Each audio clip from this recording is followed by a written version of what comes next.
The truest and most accurate value of any home is not a price per square foot evaluation from your realtor. Believe it or not, it's not even what the bank appraises it at. The truest, most accurate way for you to know what a home is worth is what the market will bear. That's a fancy way of saying a home is worth what someone is willing to pay for it. So the bank may appraise your home for $300,000, but that doesn't mean that that's what it'll sell for. It may sell for less, it may sell for more, depends on the buyer. The term appraisal gap gets a pretty bad rap in this industry because most people think that you're just throwing money away because you're paying more than the home is worth. Worth to whom? An appraisal gap is a very helpful vehicle you can use to make your offers stronger, and in some cases even stronger than offers that have a higher dollar amount.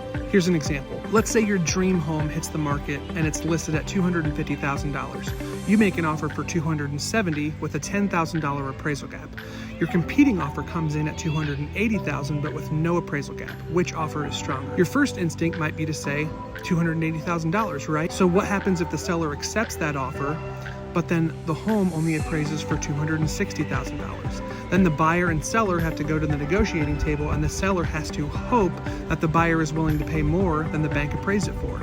If the offer for $270,000 had been chosen, the appraisal gap would have covered that gap between the appraisal and the amount of the offer. It's a way for you to build an offer that guarantees the seller $10,000 more than it appraises for, up to your offer amount. In this case, the appraisal gap covered the $10,000 between the appraisal and the offer. More often than not, the seller would rather have a guaranteed amount over and above the appraisal and a higher amount and then hope that the home appraises. The only caveat, you have to have the extra $10,000 over and above your down payment and closing costs. The benefit is that's $10,000 that you're not going to have to pay interest on for the next 20 or 30 years. I hope this tip's been helpful and will make your offer stronger in the future. If so, give it a like or comment your thoughts.